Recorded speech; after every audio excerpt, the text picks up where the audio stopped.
So welcome you all.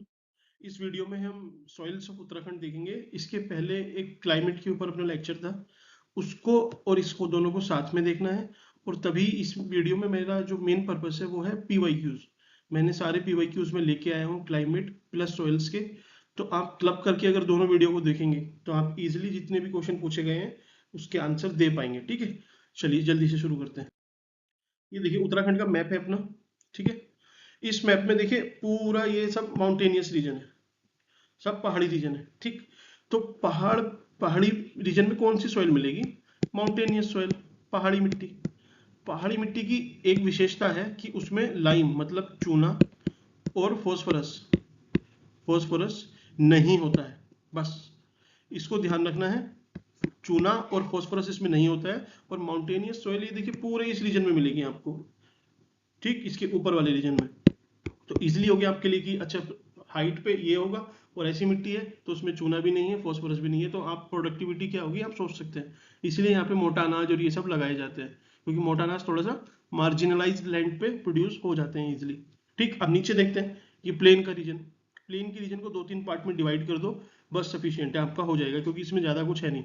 जो देहरादून, हरिद्वार और ये वाला रीजन है, ये वाला रीजन है, यहाँ पे आपको पता है मिनरल्स वाले लेक्चर में मैंने आपको बताया था कि यहाँ पे चूना पत्थर मिलता है, काफी चूना पत्थर मिलता है। ठीक है, चूना पत्थर क्यों मिलता है? क्योंकि यहाँ पे टर्शरी सोयल है, टर्सरी सोयल है। ठीक, जो माउंटेनियस सोयल है ना, ये पूरा हिमालयन वाला पार्ट जो यहाँ पे टर्सरी रॉक से बना हुआ है, तो यहाँ पे जो मिट्टी भी मिलती है वो टर्सरी सोयल ही मिलती है। ठीक है, पहाड़ की वजह से क्योंकि वेरिएशन आएगा तो यहाँ पे पहाड़ी मिट्टी है।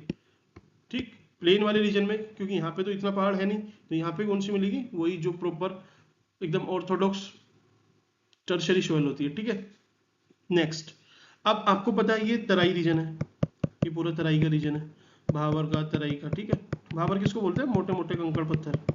और तराई थोड़ा सा फर्टाइल एरिया है, थोड़ा स्वैम्पी एरिया। ठीक है, दलदली एरिया जिसको बोलते हैं, तो दलदल है वहाँ पे। तो मिट्टी का टाइप कैसा होता है तराई में? एकदम फाइन ग्रेन, एकदम पतली मिट्टी होती है।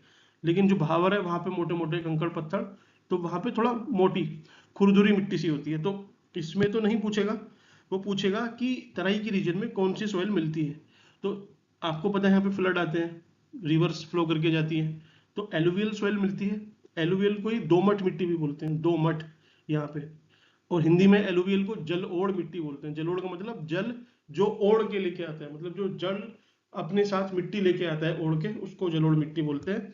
यहाँ पे शुगर केन, राइस, इन सब का सब कुछ प्रोडक्शन कर सकते हो, इतनी फर्टाइल सोइल है। ठीक है, इसीलिए आपको पता होगा उधम सिंह नगर, यूएस नगर, उधम सिंह नगर में एग्रीकल्चर जो है पूरे उत्तराखंड का सबसे लार्जेस्ट प्रोड्यूसर है। ठीक है, शुगर केन होता है, राइस होता है, और भी काफ़ी चीज़ें होती हैं। ठीक है, वो हम देखेंगे।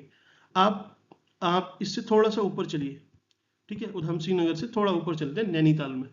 तो नैनीताल के ऊपर भी पहाड़ है, नैनीताल भी थोड़ा पहाड़ है, उसके नीचे तराई वाला रीजन है। तो पूरा जो नैनीताल है वहाँ पे एक जगह है भीमताल, आपको पता होगा, सबसे बड़ी लेक भी है। ठीक, यहाँ पे क्या मिलता है? क्वार्ट्स। ठीक है, क्वार्ट्स, वो पूछता है, वो उसने 2-3 बार पूछ रखा है, बस उससे ज़्यादा तो मुझे लगता नहीं इसका कुछ स्पेसिफिक है। अब क्योंकि एक लोकलाइज्ड एक चीज़ है, इसी वजह से शायद इस पे पूछता भी है कि क्वार्ट्स कहाँ पाया जाता है। तो कहाँ पाया जाता है? भीमताल, नैनीताल जिले के भीमताल में। ये एकदम अनफर्टाइल सा होता है। ठीक है, इसी को यहाँ पे वोल्केनिक सोयल भी मिलती है। ठीक है, जो वोल्केनो से फॉर्म हुई है। तो बस भीमताल के बारे में 2 चीज़ याद रखनी है, वोल्केनिक सोयल प्लस यहाँ पे क्वार्ट्ज मिलता है। ठीक, बाकी आपको ये सब पता है, माउंटेनियस सोयल होगी। चलिए इसको आगे देखते हैं।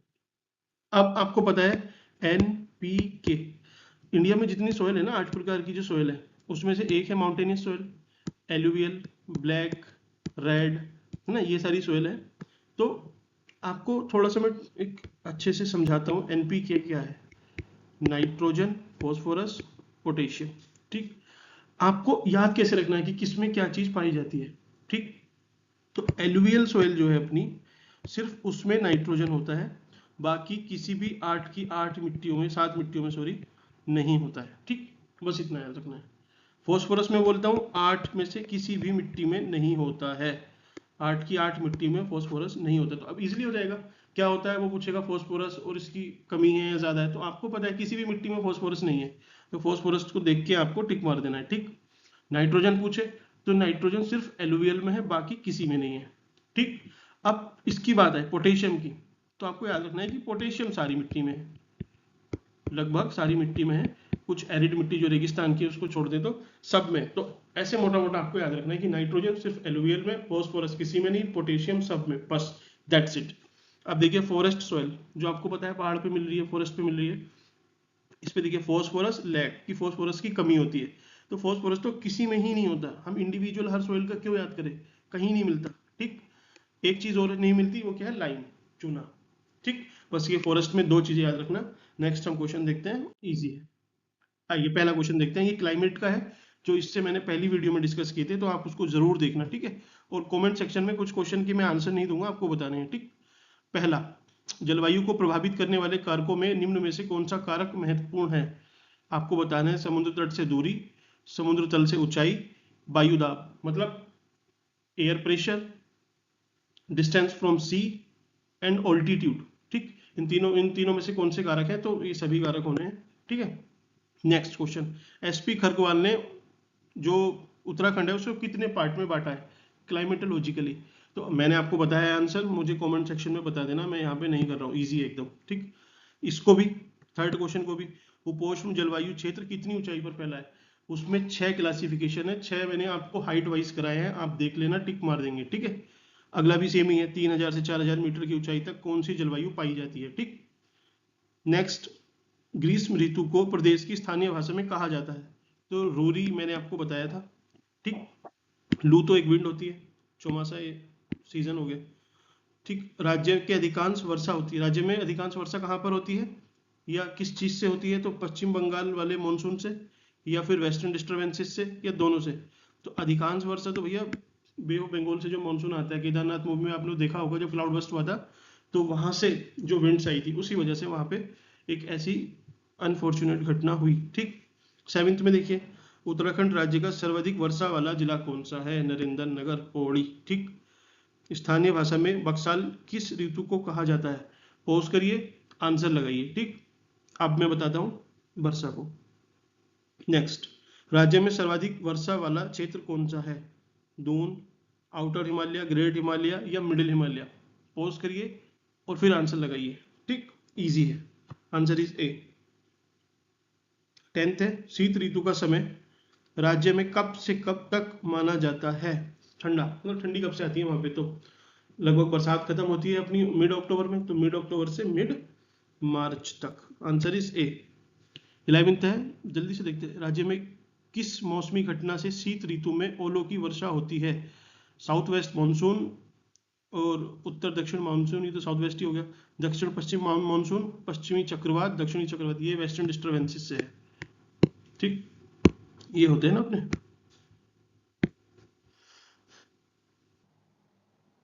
यहाँ पे ऐसे जेट स्ट्रीम की वजह से यहाँ पे बारिश होती है, ठीक।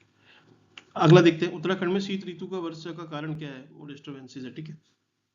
प्रदेश में अधिकांश हिमपात किस ऋतु में होता है, तो गर्मी में होगा क्या, कॉमन सेंस से बताना। शिवालिक की पहाड़ियों तथा दून घाटियों में कौन सी मृदा पाई जाती है, अब देखिए अब से यहाँ से हमारे सोयल वाले स्टार्ट हुए। शिवालिक की पहाड़ी तथा दून घाटी में कौन सी सोयल है, तो आपको पता है उधर दून वाले रीजन में टर्शियरी सोयल है, ठीक। क्वार्टजाइट मृदा पाई जाती है कहाँ पे, नैनीताल में, नैनीताल में भी कहाँ पे, भीमताल में, ठीक। शिवालिक पहाड़ी के निचले ढालों पर पाई जाने वाली प्रमुख मृदा है, अब आपको पॉज करना है, टिक मारना है, आंसर इज डोमट। 17 है, ज्वालामुखी मृदा कहाँ पाई जाती है, मैंने आपको बताया एक ही रीजन है, दो मिट्टी है वहां पे, आंसर मेरे को कमेंट सेक्शन में बताना। 12th है, नो सॉरी 18th है, सूक्ष्म एवं शीतल क्षेत्रों में कौन सी मृदा पाई जाती है, ठंडे वाले और ड्राई रीजन में। देखिए भावर मिट्टी तो नीचे वाले जो उत्तराखंड का ये लोअर सेक्शन है यहाँ पे पाई जाएगी, दोमट एलुवियल को बोलते हैं, क्वार्टजाइट भीमताल में मिलती है, तो बची कौन सी, पर्वतीय, इस पे टिक मारना है, ऐसे ही आपको एलिमिनेट करना है। 19 है, उप पर्वतीय मृदा क्षेत्रों में कौन से वृक्ष पाए जाते हैं, तो चिरनाइन, स्प्रूस, देवदार। अब देखिए ए बी सी और डी में है ये सभी, अगर आपको पता है कि इन दोनों इन सब में से दो भी क्वेश्चन, दो भी सही हुए ऑप्शन की ये या फिर ये, ए या बी, तो फिर आपके पास ऑल ऑफ द अबव ही बचता है, यही मानना है, ठीक है, क्योंकि ऐसा उसने फ्रेम किया हुआ नहीं है। अब सुमेलित करना है आपको कि भावर मृदा कंकड़ पत्थर वाली, तराई मृदा महीम कणों से निक्षेप से निर्मित, सी है उच्च मैदान मृदा, हल्की क्षारीय मृदा तथा कार्बनिक मृदा से युक्त। अब इसमें आपको लगाना है कौन सा सही है। तो भावर कंकड़ पत्थर वाली यही है, ठीक है। So that's from my side. Revise कीजिएगा और अच्छे से एग्जाम देके आइए। Thank you.